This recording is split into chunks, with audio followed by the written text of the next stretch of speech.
अब एपिसोड 2 में सरजू गुंजा के घर पहुंच जाता है। आवाज सुनकर गुंजा के बापू लाठी लेकर गुंजा के दरवाजे के पास पहुंच जाते हैं। तो गुंजा बापू को बिल्ली आने का बहाना बना देती है। अब गुंजा सरजू को यहां से जाने के लिए कहती है, पर सरजू जाना नहीं चाहता क्योंकि उसने गुंजा के लिए लेटेस्ट डिजाइन की 3-4 चोलियां लेकर आया था।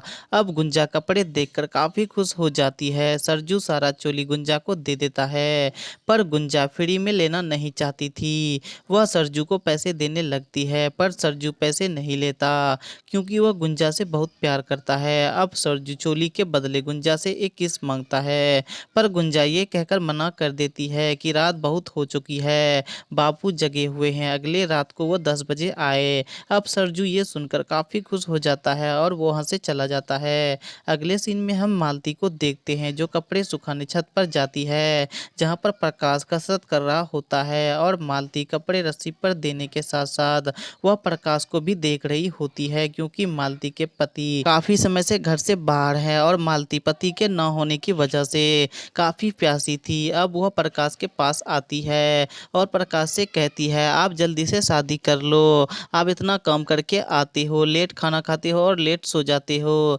शादी के बाद आपकी पत्नी आपको रात भर जगाएगी। आपके भैया भी 5 बजे जगते थे, जब से मैं आई हूँ रात भर जगते हैं, ना वो खुद सोते हैं और ना हमको सोने देते हैं। अब तो वह शहर में रहते हैं, ना तो वो खुद आते हैं और ना हमको यहाँ से ले जाते हैं। रात भर हमको बुरे सपने आते हैं, कहीं आपके भैया शहर में दूसरी शादी ना कर ले क्योंकि शहर की लड़कियां जादू टोना जानती है। प्रकाश मालती से कहता है, भैया ऐसे नहीं है। अब मालती प्रकाश पर मस्का मारती है, पर प्रकाश कहाँ जल्दी मालती के चक्कर में आने वाला था। अगले सीन में हम सरजू को देखते हैं जो गुंजा के घर रात में पहुंच जाता है। दोनों बातें कर रहे होते हैं और फिर दोनों चूचा करने लगते हैं। चूचा की आवाज से गुंजा के बाप जग जाते हैं। गुंजा के बाप गुंजा के कमरे के पास पहुंचकर दरवाजा खटखटाने लगते हैं। अब गुंजा सरजू को दरवाजे के पीछे छिपने को कहती है। अब सरजू एक शर्त पर मानता है कि बाद में वह सब कुछ करने देगी। अब गुंजा मान जाती है और दरवाजा खोलती है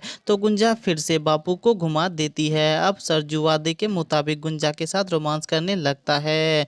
अब यहाँ पर आपको एक जबरदस्त वाला पलंग तोड़ सीन देखने को मिलता है। 7 मिनट के इस सीन को आप उल्लू पर ही जाके देख सकते हैं। सीन के बाद गुंजा सरजू से शादी करने की बात कहती है तो सरजू गुंजा को नदी किनारे आने के लिए कहता है क्योंकि वह शादी की चर्चा नदी किनारे ही करेंगे। उसे गुंजा के साथ शादी करनी है या नहीं वो वही बताएंगे। अगले सीन में हम मालती को देखते हैं जो अपने पति को याद करती हुई दिखाई जाती है। वह अपने पति को कोस रही होती है, तभी उसके फोन की घंटी बजती है जो उसके पति का होता है। अब मालती फोन नहीं उठाती है और फोन को अपने सामान के अंदर डाल देती है, जिसकी रिंग से वह मदहोश हो जाती है और आहें भरने लगती है। अब हम देखते हैं कि गुंजा नदी किनारे पहुंच जाती है जहां सरजू गुंजा को बताता है कि वो दोनों का शादी पॉसिबल नहीं है क्योंकि उसका गांव बदनाम है और हो भी क्यों ना, उस गांव का ऐसा कोई घर नहीं है जिसमें चोर उचक्के नहीं हो।